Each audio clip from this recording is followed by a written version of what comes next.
2-3 mois maa ngi Sénégal.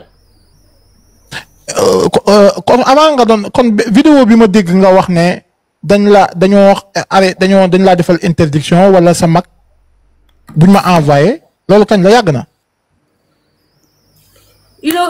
Mon cher, tu devais mieux préparer. Non, mais je pose juste une question. Je n'ai jamais dit que je suis interdit du territoire. Okay. Il fallait, je pense que c'est un minimum par rapport à ton public. Waaw, mais non, dama la question là la poser bu fekkee ne fausse information là. OK. Kon yow musul am loolu musul am. Waaw yow man dafa xanaa damaa dof man lu may wax lu ne xam naa ko. Kenn mënu ma dugal. Musuma interdiction et je n'en aurai jamais. muy sa rakk tamit la même muy sa rakk tamit aussi. Sama rakk man aw ma rakk bu nekk ci politique sax. OK. aw ma sax rakk bu nekk ci politique. OK, attends. aw ma sax rakk buy politique mbala mbokk buy politique bay am interdiction du territoire te déjà aw ma rakk bu nekk hors du territoire sénégalais Mike. aw ma rakk bu nekk hors du territoire sénégalais I'm sorry. Maanaam les sauts périlleux que j'ai fait maanaam billet d'avion yi ma ci dépensé yëpp xaalis yi ma ci dépense investir parce que dama jàpp ni c'est une cause désespérée que je dois gagner que je dois aider à gagner à tout prix peut-être que duma ko def kon parce que man sama xaalis boobu sama jëkkër daf ma ko joxoon pour ma def business dama waroon liggéey ci lu jëm ci les plaques solaires xaalis boobu dama ko dépensé ci ay dem parce que su ma xësee ba commencé xeex du ma bëgg a perte loolu mooy sama problème damay ñëg su ma xësee dugg ŋànk dara pour man tant que man damay ciy jël samay moyens di ko ci def pour que mu réussir donc état bi ma xam tey li ma xam tey ci dossier bi lépp su doon dama ko xam kon du ma woon def li ma doon def. waaw fii dafa am benn question boo xam ne nii bëgg naa la ko cee laaj muy wax bi nga mujjee wax bu ma xamoon li nekk ci dossier bi tey la ma ca defoon du loolu mun naa ko ci def tey. Ok, xam nga sànq maa leen ne on dirait un procureur de l'APR mais ça aurait été plus honorable bu fekkoon ni dafa nekk procureur boo xam ne à charge. C'est comme mais si non mais c'est des questions que je pose. Non mon cher, écoutez, vous parlez avec quelqu'un qui a une intelligence au-dessus de la moyenne. Li ngay def yëpp xam naa ko mais je te dis que lu ko fi jar. mais attends pourquoi nga may attaquer man. Pourquoi? Parce que xool non attaqué wu ma la. mais je pose juste des questions. ba ma toogee ba léegi. on ne peut même pas faire un débat. Ce que je dis ne t'intéresse pas. Ce qui t'intéresse, c'est de remplir un agenda en faveur de l'agrément pastéfien. Mais il faut te dire, beaucoup parmi ceux qui sont pastéfiens aujourd'hui. Dama ne ba ma toogee ba léegi dafa mel ni damaa toog ak procureur ou Pastef mais procureur boo xam ne à charge la ce qui est déjà pas très élégant parce que la manifestation bu ñu bëggoon dëgg bi feeñ. mais yow da ngaa intelligent yow da ngaa wax ne da ngaa intelligent ba peut-être doo répondre. samay étude da koo attesté sama parcours da koo attesté. mais lu ko doo répondre kon question yi question képp la. parce que question man mënoo ma piéger ci question dama lay won ni que boo. non say wax la soxna si loolu say wax la di say wax la. maa ngi yow fii ba 2 heures du matin. mais yow say wax la mais say wax la non say wax la. xoolal man maay nit koo xam ne boo tëggee balaa nga yeggale xam naa foo jëm dama la ne samay wax la mais samay wax dama ne. te dama koo wax man maa taal communiqué ne bu démb doon tey dinaa génn dénoncer. Demander justice pour Adji Sarr mais. non waxoo loolu de danga fii danga ne.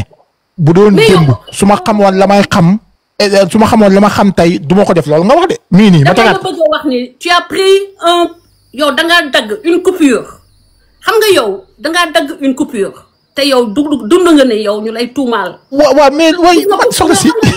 mais laisse-moi finir pour xam nga dangay ñeme nit taxaw jàkkaarloog yow avec les idées. mais soxna si dama la bëgg a wax ni yow man dama la poser question man xool yow danga may attaquer te man dama la poser question.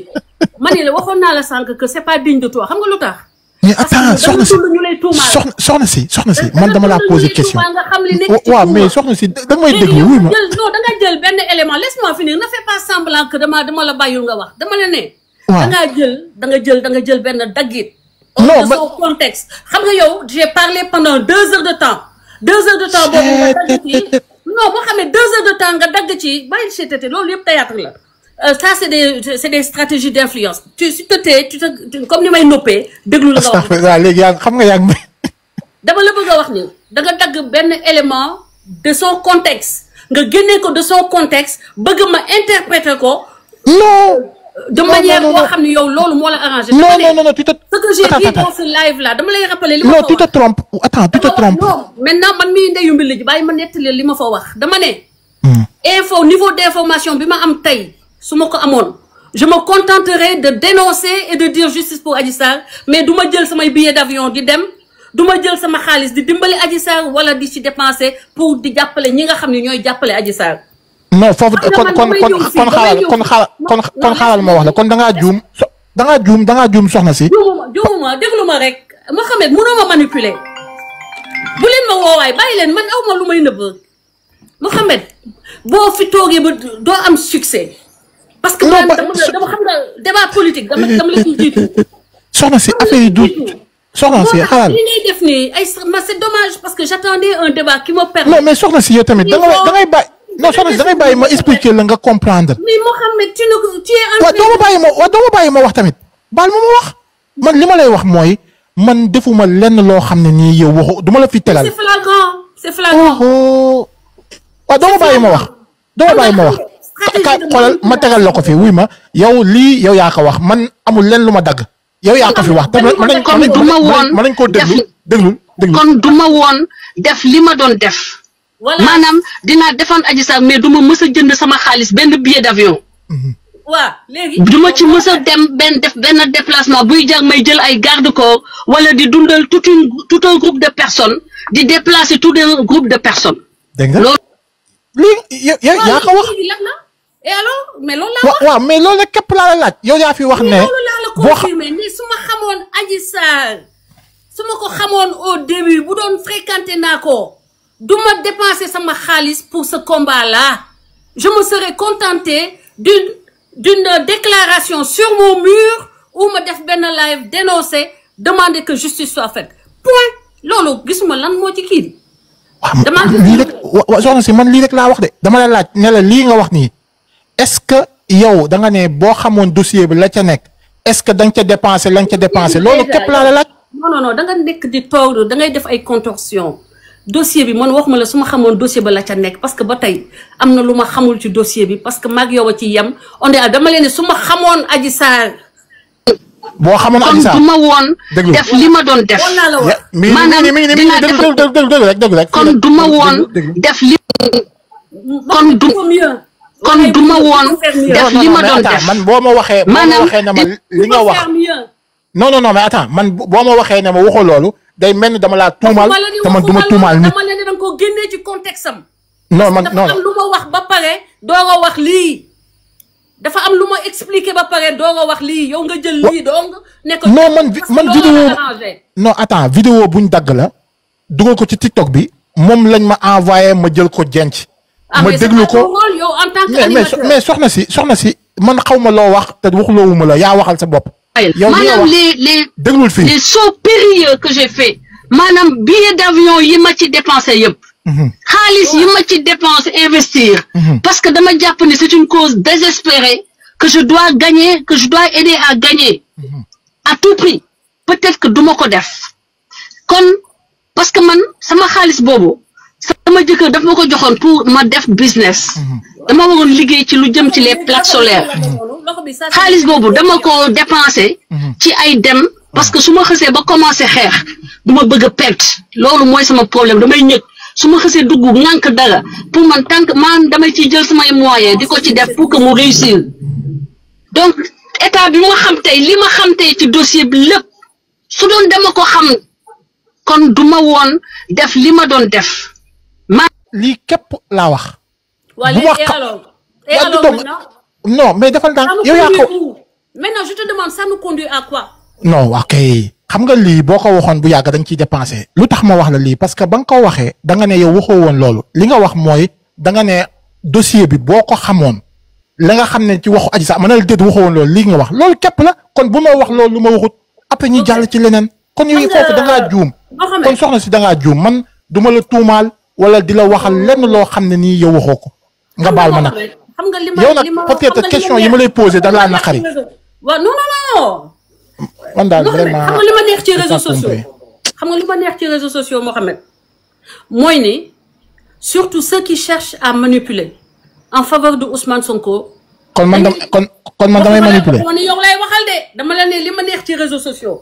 pourquoi nga bëgg a wax ni yow la gis nga en fait dañuy bëgg neex Ousmane Sonko ba Ousmane Sonko découvrir leen parce que Ousmane Sonko mi nga xam ne mooy ndeyu mbil ji découvrir xam nga wax naa ko waxaat ko mieux vaut avoir des ennemis intelligents que des amis idiots parce que lii mu dugg tey lii mu dund tey yëpp ay amis yoo xam ni maîtriser wuñu xamuñu contexte xamuñu nan la ñuy xeexee ñoo ñëw wàllu si ko dugal ko ci guuta te guuta bi ñu ko dugal mooy lan mooy ni que il avait un pied au palais ku ko bëgg ku ko bañ a bëgg nag mais bëgti nañu doo di tirer dans leur propre camp ba mujjee ko génnee ci palais bi jox ko keneen te li may wax démb mooy li may wax tey.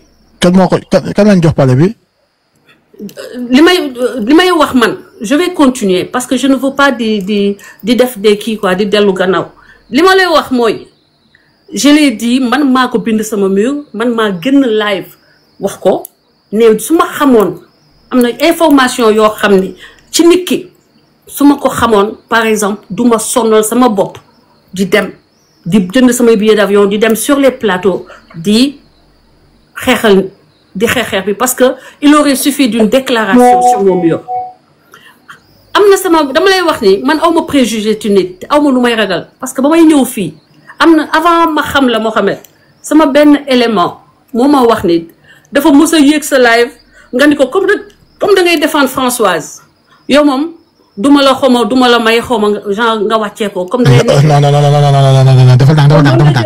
non dafa attends soxna si bu ma coupé c'est pas poli de couper les da nga maa tuumal di soxna si man nag kaay ma wax la da nga maa xamul waaye déedéet man képp ku ma tuumal du dem xam nga man sama live bii musuma cee nit musu cee yéeg tudd sa tur fi non déglu ma ak sama bakkanu doom nit musu te yéeg tudd sa doom tudd sa tur léegi nag nañ dem ci beneen question nañ dem ci soxna si nañ dem ci beneen question parce que li ngay wax noonu mais pourquoi man mënuma communiquer yow da nga ma indi fii après léegi du ma wax quoi mais soxna si yow li nga may tuumaal di yow da ngaa bëgg ñu bàyyi question yi di wax ci man dama lay wax ni waxuma la ni yaa ko def dama la ne sama benn élément waaw kon du dëgg mës nga koo dakk du dëgg parce que da nga ko ne gis naa la xaritu xawma yaa ngi Hélène da ngay astaghfirullah du dëgg non du dëgg déglu ma rek xëy na dafa fen waaye ba ma ko waxee dama la bëgg a wax ni bu fekkoon ni man nit kuy jàppal nit luñ ko waxal la kon du ma ñeme ñëw sa live non du dëgg soxna si fi damaa ñëw ci live bi parce que dama jàpp ni les Sénégalais sont entrés dans un tourbillon depuis 2021 des gens comme toi et moi qui avons la capacité d'impacter l'opinion nous avons le devoir de professer en vérité dama ne dañoo am le devoir wax en vérité je suis venue ici pour qu'il n'y ait plus de zone d'ombre par contre yaa ngi par rapport ak li ma defee woon ne moom la ñuy waxtaanee. non mais question yi ñu lay posé rek la te question normale la léegi nag question yi da peut-être question yi da laa neexul. nga baal ma non amul question bu ma déranger c'est que. waaw kon jeex na question yow boo ko jàppee ne question la rek. du problème waaw. ñi def journalisme mun nañ la wax. man duma journaliste. man damay laajte képp question yi bizarre. waaw non soxna si dafa ndànk man xam na laay def question yi ma nit ñi bëgg a xam loolu laa lay posé. noonu laay demee ak samay émission te noonu laa ko mës a defee donc nag question yi peut-être da lay métti léegi nag man dafa am leen lu ma lay laaj xam nga fi mu toll nii bu ngay commencé yaa ngi wax mais xamoon naa ne buñ continuer nii la ñëpp di defee da ngay dem ba ñàkk da ngay dem ba tiit ndax doo comprendre. ñàkk fan da nga gis ku nuwa ku ñàkk. non damaa yaakaar ne waaw kon nag ñàkkoo waaye yow maa ñàkkoo kon maa ngi jégalu. léegi nag climatisé lu may dox di ñàkk. ah c'est vrai maa ngi jégalu dafa am kenn koo xam ne dañoo bëggoon poser la ci question ci moom. mooy dañ ko dégg du ma ko teg nag ndax respect ci yow da nga xam ku tudd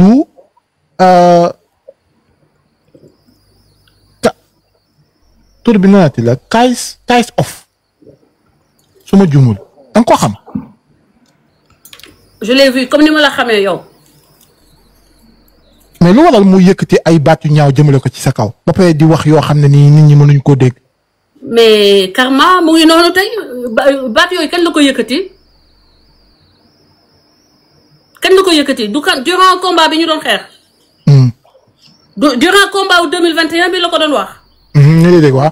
mais c'est des milliers de gens yoo xam ne mosuñu ma gis xamuñu ma yëkkati nañu baat yu ñaaw wax ko ci man dégg naa ni awuma jëkkër te pourtant maa ngi ak sama passeport américain ku amul jëkkër ñëw Amérique naka ngay def ba am passeport. nee nañu 4 doom laa am samay doom kenn bokk ci ndey ak baay man de 2 doom laa am nee nañu sama doom dañoo feebar. ma indi leen Los Angeles dëkk bu gën a pollué au monde sama benn doomu feebarul je veux te dire que lañu ma waxal sama kër ba nga xam ne maa ngi ko jënd sama premier salaire nee nañu Mamour Diallo moo ma ko jëndal te xaw ma Mamour Diallo musuma am téléphone Mamour Diallo. te liñ la wax noonu yëpp lan la def métti na la. mais yow xoolal yow bañ la fi sosalee rek nu mu métti. ndax yow. lépp liñ la wax noonu ndax liñ la wax noonu lépp yow métti na la. mais ni mu ku ñu fenal ku ñu sosal mu métti la parce que dañuy porter atteinte à quelque chose de sacré yow fii man j'ai été en. kon ma laaj la benn mbir kon bu fekkee ne yow la nga xam ne nii wax nañ la ko mu métti la. mais man li ma gën a neex ci yow mooy bu may wax avant may poser question bi xam nga question bi ma bëgg a poser loolu li ma gën a neex la ci yow. ah xam nga loolu. waaw moo tax ma gis la ngay reetaan mais dama ne yow comme que dañ la parce que yow balaa maa wax rek di nga xam question bi la bëgg poser parce que danga ne yow tuuma dafa métti. tuuma dafa métti waaw déet bàyyi loolu tuuma dafa métti kon yéen ki nga xam ne nii moom mooy Gabrielle Kane. waaw Gabrielle Kane. ma tabax sama kër avant sax Macky Sall di yegsi au pouvoir. waaw Gabrielle Kane. mais nee nañu Mamour Diallo moo ma ko jëndal. waaw léegi tuuma yooyu nga ne. ku ci yoonam nekkul ñun nañu wax si ñun rek. waaw déet defal ndànk waaw dama lay laaj rek tuuma yi nga xam ne nii da nga koo wax. nee na da laa métti kon yow tuuma yi nga xam ne yéen da ngeen ñu bari ñooñu da ngeen koo jël teg ko ci cay li nga xam ne nii moom mooy ci kaw kilifa gi muy Ousmane Sonko. yan tuuma yan tuuma. non waxal benn par benn tuuma yoo xam ni man gis nga ma def ko ci Ousmane Sonko rek bu ma boolee dans un groupe man la Françoise Hélène Gaye dama ne nga wax ban tuuma laa tuumal Ousmane Sonko bu ci nekk ma tontu ci mais je ne réponds pas de la meute de la masse sama tuuma bopp laay lijjanti parce que devant la justice je suis une benn nit la je ne réponds que de moi pas de ce que les autres ont fait. ok léegi mën naa wax. mais bien sûr dama lay préciser rek dama lay dimbale. ok damay waxaat kuy défendre nit da ngaa défendre ay idéem ak ca lam wax ci li ma jàpp. Adji Sarr bu waxee lam wax lépp te ñu jàpp ne rek lañ la poser question mooy lam waxoon lu ci bari ay kàcc la yow nga défendre ko kon ka kay défendre jàpp nañ ne wax na défendre na loo xam ne du dëgg muy benn ñaar. ñu tegal la fi loo xam ne ni da nga koo wax nga ne Ousmane Sonko am na doom gis ak ku sant Diallo fee ca Mauritanie xaw ma ca Maroc su ma juumul waa Maroc nga wax ko loolu lépp tey jàppoo ne tey nit bu la ci porté woon plainte ci sa vidéo bii nga def nii wax ko amaana tey da nga ca indi preuve ba nga wax noonu waaw wala déet. non du ma répondre par waaw wala déet. parce que bu ñu déployé wu. waaw baal ma déployé yow sa intelligence bëgg a limiter sa intelligence par oui ou non. waaw baal ma continuer.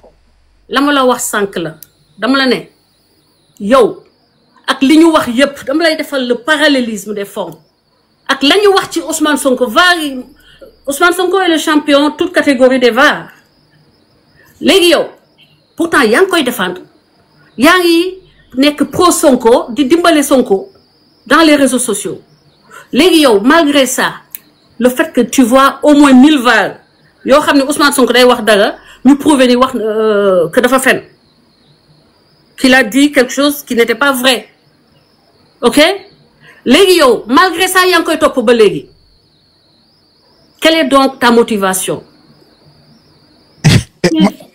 bu fekkee ne ñu nekk ci live bi mën nañoo comprendre parce que yow dama la poser question mais yow tu n'as pas répondu à la question yow. mais je fais j'ai pas compris. le parallélisme des formes. je te remets yow sa cas comme ça nga mën ma comprendre. c'est-à-dire que. man li tax ma comprendre. yow dama la yow mënoo nangu. moi je t'ai dit Sonko dañ ko defal au moins 1000 VAR bu ñu compter au moins 500 on va comme ça bu dee dañ ma devant le tribunal je pourrais sortir on va dire au moins 100 VAR yoo xam ni wax na dara. Mohamed répondre ma yow yaa ko wax de. Mohamed.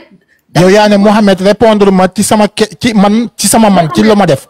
ma wax la li nga def répondre Mohamed je veux que tu me laisses m'exprimer et tu vas comprendre je te dis que on va utiliser le parallélisme des formes par rapport à ce que li nga invoqué yaa ngi wax ni maa ngi defan koo xam ne maa ngi wax ay Sonko am na doom quelque part mun nañ ma ci porter plainte et cetera mais je vais te dire que celui que tu défends mais lui on l'a accusé d'avoir dit des contre-vérités par contre c'est lui qui est allé sakko kii ni ils sont allés. waxal wolof rek waxal wolof doo wax wolof. ñoom ils sont allés ñoom ñu tëju ñoom di lekk seen i cere xawma lan Marème Faye di leen toggal cere di leen defal ay jus ak ay laax ñu toog waxtaan sur décider seen i décision. Ousmane Sonko ak ñoom Diomaye dañoo dem.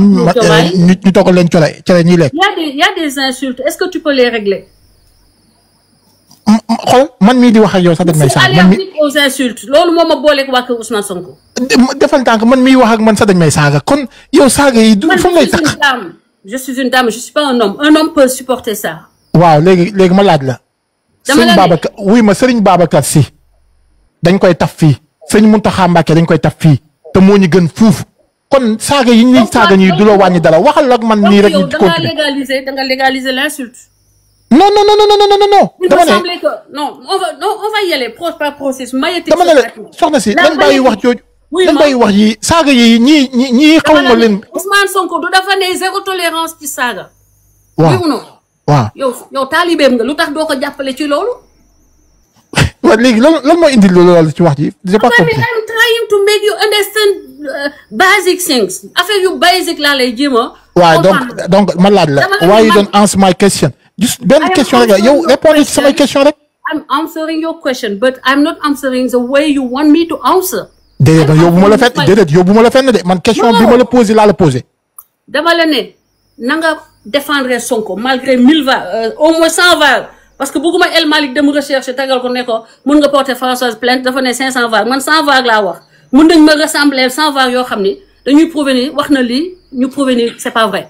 léegi mën nga maa bàyyi ma wax léegi moo xanaa yow bu fekkee ni yow dangaa fi nekkal Sénégal rek xanaa war nga mun ma muñal ma am benn VAR bu dee sax xam naa ni du dëgg que je suis dans le vrai mais yow xanaa war nga ni nga munee tolérer Ousmane tous ces chapelets de VAR tolérer ko ñu condamné ko pour 200 millions pour avoir raconté quelque chose qu'il ne pouvait pas prouver xanaa war nga mun a am tout ça ne serait toute acceptance par rapport au fait que j'ai dit durant cette période de bataille de combat qu'il aurait un enfant au Maroc loolu yow fi mu toll nii boo focaliser wu ci loolu tu devrais par respect pour toi-même te focaliser aussi sur les mensonges boobu nga xam ne moo tax ñu fayloo ko 200 millions.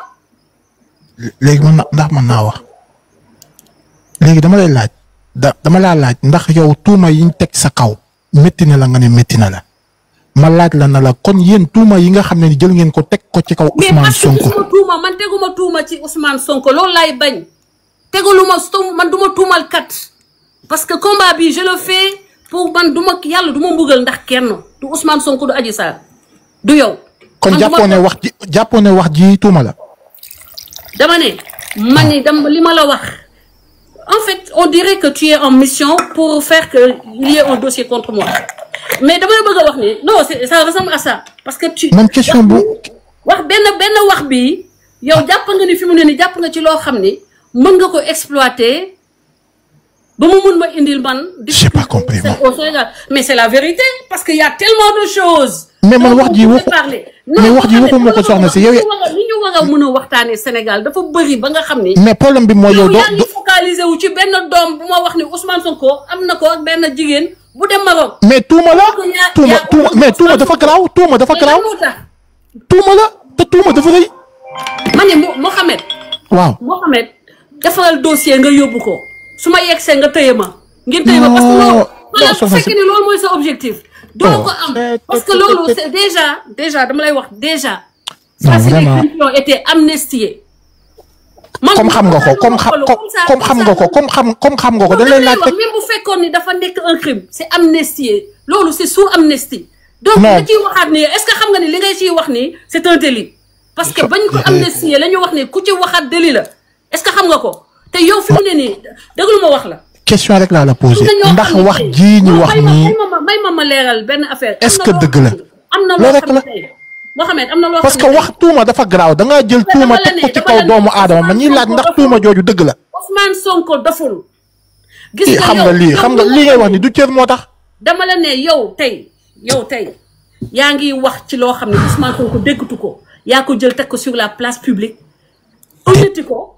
say waxu démb la de. alors que lii c'était depuis 2021 yow nga. waaw may laaj ndax wax jooju waxu dëgg la dama lay laaj rek. mais yow fi mu ne nii waxu Sonko man ay vie privée Sonko tey kenn waxatu ko woon yaa ko indiwaat sur la scène publique pour def lu neex publicu Sonko. non yaa ngi juum nag soxna si.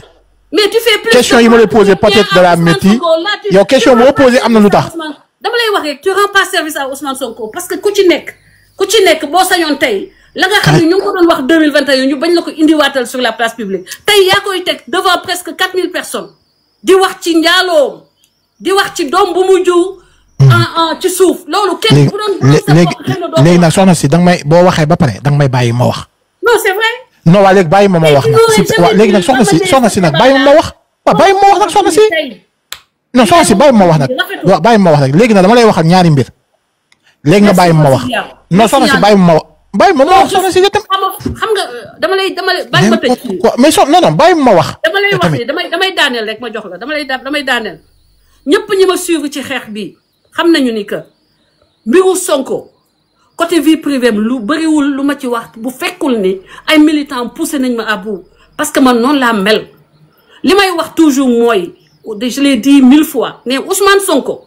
bu doon da nga am conseil yu mel ni man ba da ngay génn ne gel bi xam naa ko dem naa fa mais dafa bëgg ma takku aw ma mënuma ko parce que j'ai un calendrier politique chargé parce que kenn du juger sénégalais ci njaaloo ak ci doom hors mariage ba mu nekk lu lay gàllankoor pour dem nga nekk président mais le fait que d'autres qui voulaient une voiture un ascenseur vers des postes républicains des postes de la République ont utilisé cette stratégie. C'était pas pour yaa ngi wax français te olof léegi li ma wax booba léegi xam naa daanoo woon déglu dama yàgg a wax ni man nit ñi lu ñuy def ak seeni taat sama yoon nekku ci parce que man samay taatu bopp doy na ma sama lijjanti samay problème bopp doy na ma et j'ai toujours évité d'entrer ci vie politique wu vie privée wu Ousmane Sonko di ci xuus lu bëri ba tax na ban ay nit xeex ma mere ma du côté de l'APR ne dama je suis corrompu. léegi may ma wax ma yeggale léegi yow nga bëgg ma indi tey. ngay wax ci vie privée wu Ousmane Sonko te man loolu dama close chapitre bi ba woo ay nit ne leen bu doon sama sago. bu ñu waxati lu jëm ci luy saaga. jëmale ko ci yaayam léegi nag ma yeggale non nag soxna si nag soxna si defal ndànk nag. non soxna si nag defal ndànk. non soxna si defal ndànk. ma wax lu baax ci Sonko. non wax nga soxna si damay may dinaa la parce que live bi non lu baax li may wax ci Sonko mais may ma wax ko parce que loolu laa doon wax dama ne nit ñi ma tëjuwuma woon ak ñoom xamuma lu ma fa def xamuñu ma mais li ma wax mooy justice pour Adji Sarr qu'il n'y ait pas de déni de justice point loolu mooy premier point waxu Sonko bu ma ci duggee xuus ci quelqu'un comme toi quelqu'un comme les militants ñoo ma ci poussé ba ma yegg à bout ma dugg ci mais bu doon sama sago tey doon nañu wax te duñu wax ci vie privée Ousmane Sonko parce que ça c'est un dossier amnistié jusqu'à preuve du contraire te Ousmane Sonko aujourd'hui xanaa am na sax benn action bu mu def bu mérité ñu nga mettre ko en valeur ñu waxtaan ci. léegi nag modérateur yi ay décisions yu mu jël. léegi soxna si nag danga may bàyyi ma wax. loolu laa la bëgg a wax. léegi léegi bàyyi ma wax léegi s'il te plaît. ok may naa la ay minutes nga bàyyi léegi mën ngeen maa baal.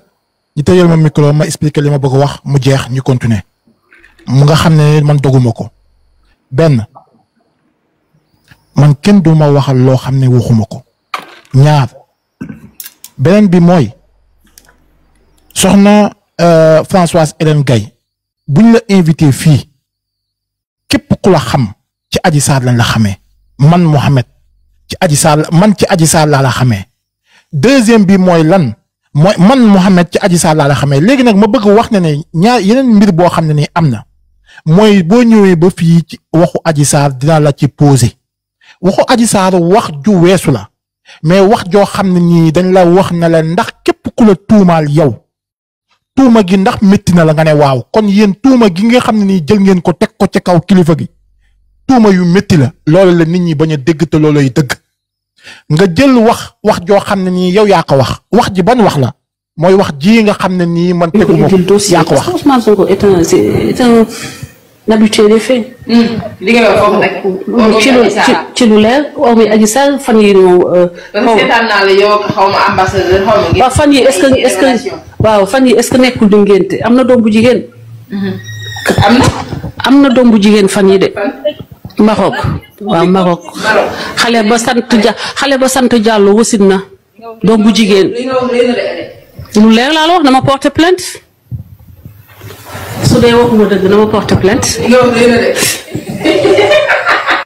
muy wax joo xam ne nii man Mohamed nekkul ne man maa ko jël teg ko sama kémmiñ wax ko yow yaa jël wax ko ma jël wax joo xam ne nii man dama la koo tegal léegi nag li gën a am solo ci doomu aadama mooy nit bu fekkee ne dafa am benn baat boo xam ne nii dangaa yëkkati wax ko man ma ñëw tegal la ko la may laaj ndax lii tuuma la est-ce que tuuma gii ñi teg ko lam la méttee ñi teg tuuma sa kaw ndax tuuma gii nga teg kilifa gi ndax métti na ko wala ndax jàpp nga ne ay tuuma la question képp la léegi nag képp ko loolu ñu laaj la yow bu fekkee ne loolu da laa métti du ci man nekkul lu ma wax loo wax la yow léegi nag man question rek laa la amoon lu ma lay posé léegi nag bu fekkee ne da ngaa jàpp ne yow wax jii nga xam ne ni nit ki bu fekkee ne dafa wax waxam ba wax jam wax mu métti ko amaana wax ji moo doy waar mooy wax ji moo dul dëgg ci moom mooy wax ji tuuma gu rëy la loolu képp la man nag wax ji waxuma ko yow yaa ko wax maa ngi ci jégalu nag bu fekkee ne dama laa tegal say wax mu métti la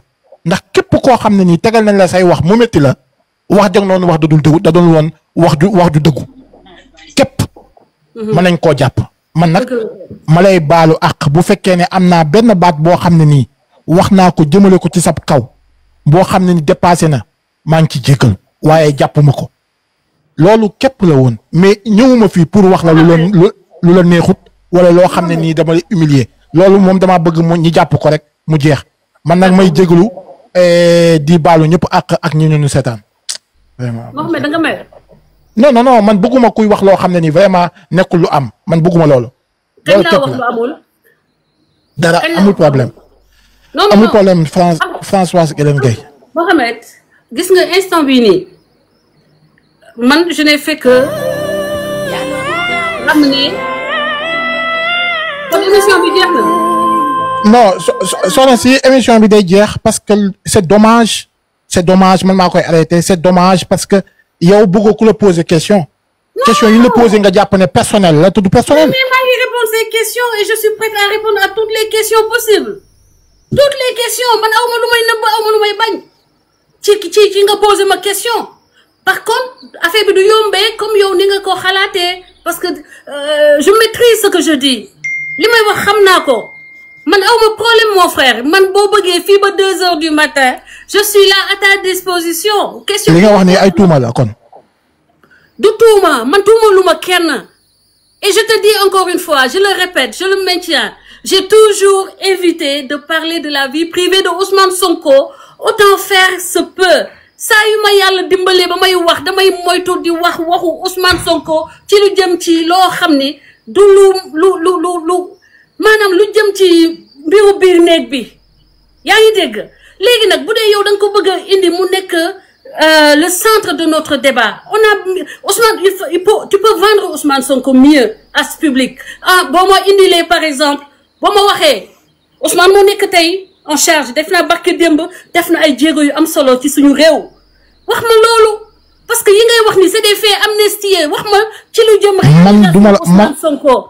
duma la soxna si man duma la wax soxna si man doo ma wax lu ma war a wax man li ma bëgg xam ak li nit ñi bëgg xam laa lay laaj su ma waree ñëw te la nga xam ne ni Ousmane Sonko def na ko dinaa ci ñëw te man samay question maa koy posé ndànk-ndànk donc nag dama laa bëggoon a posé question yoo xam ne nii question bi nga xam ne danga ma doon laaj ndax je confirme mun naa wax que je confirme loolu c'est des faits amnistiés du ma ci wax comme ça ñu jubóo ok merci beaucoup gis nga boo waxoon du ma ci wax on avance sur des choses qui peuvent nous porter aider les Sénégalais à aller vers l'avant ñi nga xam ne ni ñoo doon xeex te ngeen bokkoon coalition yéen ñëpp jàppoo na leen tey ñu ci bari ci yéen nit ñi wax ne aqu Ousmane Sonko da leen dal loo am loo ciy wax. man de gay man wax dëgg yàlla tey la ma yàlla gën a dimbale tey la ma yàlla gën a dimbale man moom wax dëgg yàlla yow boo ñëwoon Californie di nga gis fi nga may fekk.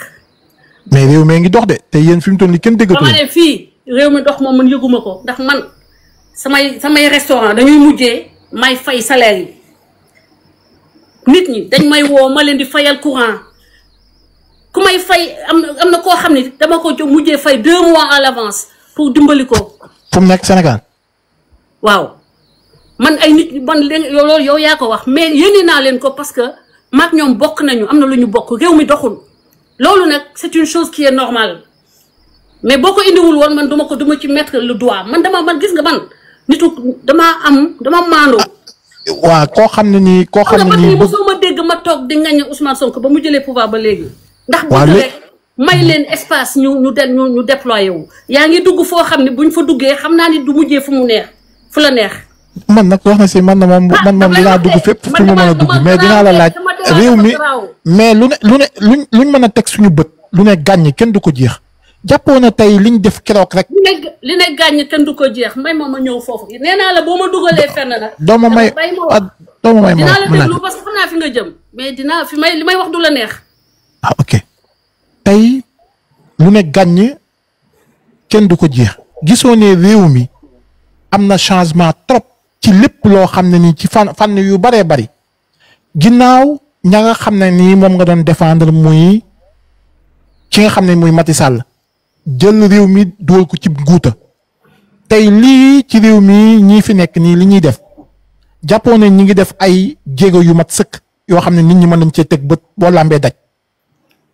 gis nga li may wax souvent ci suñu problème Sénégal on a un problème de réflexion et yenn saa yi day nekk loo xam ne dafa lié aux connaissances en général au niveau d'intelligence au niveau de culture dañuy tomber sur ce qui s'appelle la généralisation man duma généraliser man comme xam nga gis nga chirurgien je suis incisive mon analyse est incisive. waaw wala. maanaam sama analyse duma ko globaliser lépp baax na wala lépp yàqu lépp baax danga baaxul wala lépp baax gis nga fii mu ne nii ruuj siitu Macky Sall la ñuy dundee. déggoo ma de ruuj siitu xam nga ruuj siitu gestion Macky Sall moo ñu tëye dëkk bi dina gën a métti ci kanam.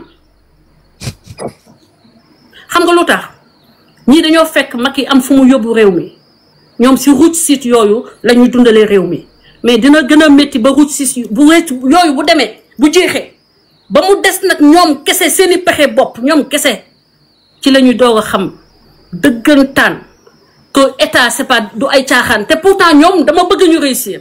léegi ma laaj la benn man dama contribuer ci li ñu yegg si au pouvoir tey. non defal ndànk contribuer boobu nañ ci laaj dañ ci wax. waaw parce que 2021 ñi ñëw 2021 moom. non xaaral yow c'est-à-dire ma laaj la Françoise Hélène Gaye tey man Mouhamed bu ma waxee wax joo xam ne nii démb dama ko waxoon muy wax joo xam ne du dëgg ñi dem ba 2024 teguma ci samay bët tey est-ce que su ma waxee benn baat tey 2024 ma ne buñ jëmee ba 2029 di ngeen gis wala bu ma demee ba ci kanam di ngeen gis dara est-ce que nit dina ma mën a gëm. man de lépp li ma waxoon am na. ah. li ma waxoon lépp am. que ce soit sous Macky Sall que ce soit actuellement avec ce régime actuel ba muy wax Sonko mooy Diomaye newoon naa leen du dëgg Sonko mënut a doon Diomaye et que dina am dualité au sommet tôt ou tard defe naa ni ku ko xamul tam ku bëgg a jouer le jeu de l'autruche libre à toi mais qu'il y a actuellement une dualité au sommet je pense que ñëpp xam nañ ko mënuma déstabiliser kenn amoon ko sur le man dama doon taxaw laajal Babacar Touré moo ëpp kii moo gën a métti suñu frère bi Babacar Touré dafa daw plateau bi da ko daw léegi dama bëgg a wax ni gouvernement actuel bi man boobu ba léegi damaa toog nanguma ci wax parce que dama ne nit ñi da nga leen di jox ay chance ñu réussir quelque chose parce que dañuy jàng on n'est pas président te ñi ils n'ont pas eu le temps d'apprendre l'État forcément dañuy am ay difficultés dara doxul ci réew mi ku leen wax ni am na luy dox da leen di nax te xam nañu ne man duma fen que réew mi doxul xam naa ko mais par contre njal futti national moo am fi mu toll nii njal futti xam nga jeu xale bu temps xale boobu njal futti boobu nga xam ne day am bal bu jaune bu ndaw bi xam ne ku buñ ko ne salsalato bal ba dem na kaw balaa ma koy laal mu di 3 fois nga ku ci jot bal bi rek gën a soxal sa morom dóor ko sa morom fu mu gën a méttee loolu moo am actuellement au Sénégal depuis njal futti national Sénégalais di defante seen biir di lekkante seen biir di defante lu métti. léegi dafa am lu may laaj. sama gars yi nag da ngeen a xam ne nii. moo ko organisé. da ngeen a xam ne nii man su ma invité kenn mënul maa ngi gis ñu bay bëgg yéeg mais man su ma invité kenn mënul yéeg ci live bi di ko poser question wala di wax ak moom. donc pour ñu xam ko dañ ko jaaree ci yow dama ne Ousmane Sonko xam na. nañ ko jaaree ci yow c'est-à-dire j'ai pas compris. maanaam question yi waaw na nga sant yow nañu jaar ci yow. ah ok parce que nit ñi dañuy woote pour bëgg yéeg. man même sama téléphone baa ngi xel dama ko mujjee def kii. xoolal non fii non man kay ci live bi laay wax ci live bi wala ma bàyyi leen yow boo ma joxee autorisation ma bàyyi leen yéeg. non xam nga lan la yow maag yow rek maag yow kese combat kooga ko maag yow kese ba muy jeex. non man kay damay laajte rek boo bëggee kay mën naa la bàyyi nit ñi pour ñu yéeg kay fi mu toll nii. man kay yow des na ci yow boo ma waxee rek mu bàyyi leen yéeg. xam nga la moo ma métti actuellement. que ñi nga xam ne 2021 la ñu ñëw defuñu effort xam ñun fan la ñu jaar ba yegg si fii parce que ba muy métti dëgg-dëgg j'étais là ku bëgg a wax sama live ngay ñëw. maa doon mais yow loo ma sa wax jàpp nga ne am na. parce que yow wax nga fi ay wax yoo xam ne dara amul tey boo waxee nit ñi ne réew mi day gën a métti nan la leen nit ñi mën a gëmee. c'est une affirmation gratuite et je veux que nga jox ma ban wax laa wax te amul. léegi léegi kon di nga ma déglu kon. non déglu la moo tax ma ne la wax ma ban. waaw léegi dama ne léegi nii rek yaa ko fi wax léegi buñ dem fu sori. Jomaay du Sonko du Jomaay. yaa ko fi wax waaw may ma rek léegi yow da nga fee wax benn wax ne nii buñ demee ba ci kanam la réew mi gën a métti. ñii moo ñoo réew mi mënuñoo yor réew mi te barki démb rek wala barki démb gis nañ. damaa ne ñii mënuñoo yor réew mi wala dama la ne nit tudd rek nekk président il faut un temps d'apprentissage. jour bi samay wax moom bul escamoter samay wax. mën naa continuer. non boo escamoter samay wax dama lay arrêter. waaw ok nga rectifier ko. ok waxal li ma wax. Mohamed waxal li ma wax. non ba ma juddoo ba léegi de wax dëgg yàlla. waxal li ma wax Mohamed. ndax nit koo xam ne nii la mu waxoon démb amut tey bu waxee dara est-ce que nit ñi mën nañ ko gëm képp. loolu mooy question bi benn exemple ci lu ma wax te amul. non nag bu xam nga léegi bu ma fi inditee say waxu démb yi nga ne ma yaa fi indi samay waxu démb. benn wax laa wax. benn rek laa la sant yomb na. non wax nga fi yu bari kay man kay wax nga fi yu bari. non waxal benn rek kon kay yomb na nga génneel ma benn. dama indiwaat wax fi nga waxoon de. wax bi nga fi waxoon sa sànni tàcc boobu moom. boobu wax sa sànni tàcc boobu mooy yow quand même Mohamed tu es plus am nga lu ëpp loolu. mais soxna si li nga fi wax li bëpp lépp kenn mënu koo wax. mais dama ne la rek waxal beneen boobu waxal benn rek benn. léegi dafa yomb sax man xam nga du ma fi nekk di bind di dugal sama modérateur yi dañu may dugal léegi benn vidéo ma tegal la ko fi.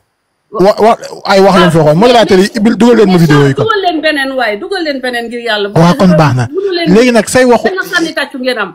waaw baax na léegi say wax yi nga xam ne da nga ko waxoon démb te amul tey boo waxee ne réew mi du doxaat est-ce que bu boobaa nit ñi mën nañ laa gëm. dama la ne réew mi du doxaat dama la ne réew mi doxul. xoolal dina la ñuy wax la forme présent réew mi doxul.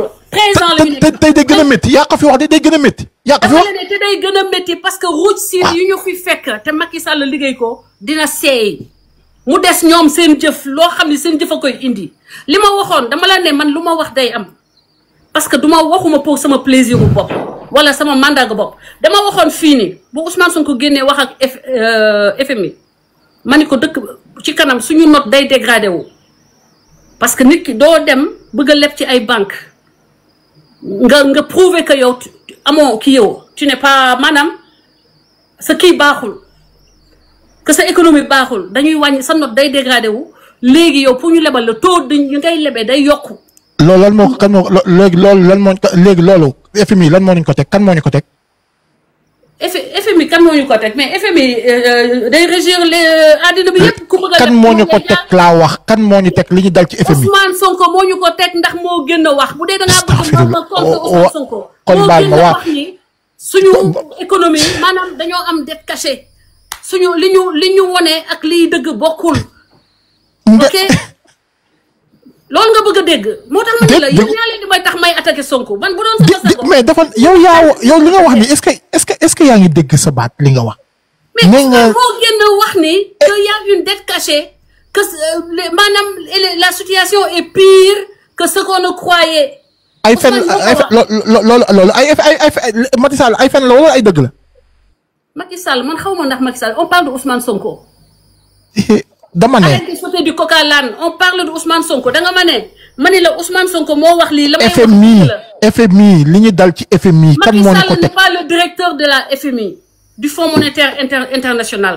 non man nag jàppoon naa ne wax dëgg yàlla man jàppoon naa ne yow vraiment wax non defal ndànk yow xaw ma ndax di nga seetaan yow xaw ma ndax yaa ngi seetaan wala c'est-à-dire da ngay wax ndax da laa neex li ngay wax nii wala yow est-ce que xam nga li ngay wax. waaw léegi yow lan laa wax lu dul ni Sonko moo wax li tax ba tey FMI durcir suñu note dégradé wu et que ñu am difficulté actuellement pour lever des fonds sur le plan international léegi bu ñuy leb dañuy obligé suñu note lu baax suñu note parce que suñu note baaxul loolu c'est des faits c'est du factuel léegi lan nga ci Macky Sall yoonam lu mu ci loolu. ah léegi kan moo nëbbu dette bi. yow jox ma preuve ni dañoo nëbb dette bi ana preuve bi par quel mécanisme.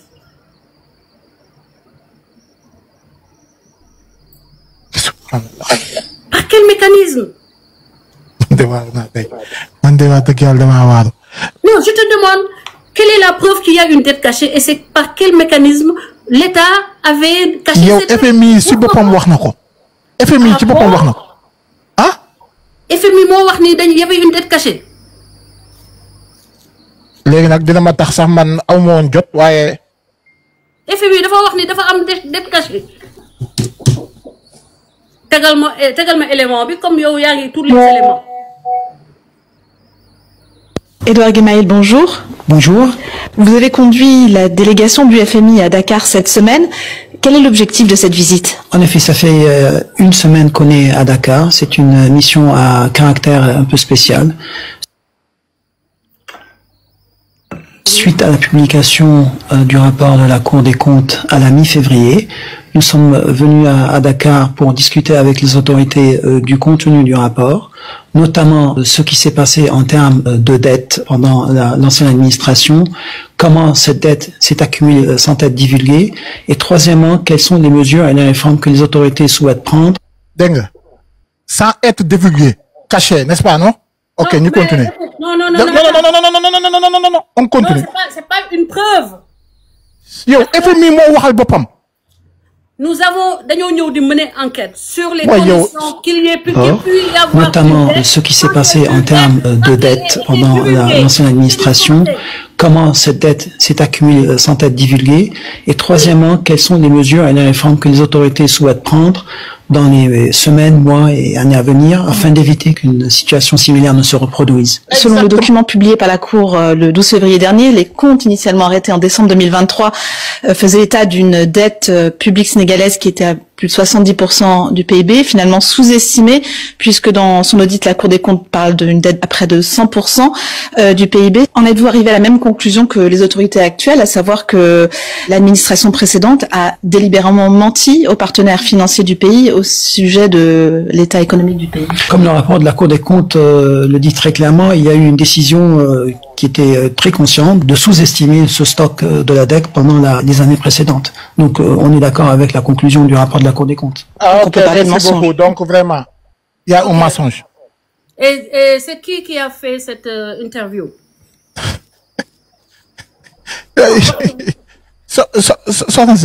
Qui dit mais je te demande des références et ça te fait rire. Non, parce que... Parlant, quand on donne un élément, on donne les références. Non. Mais c'est pas compliqué. Tu me dis, oui, tel journal...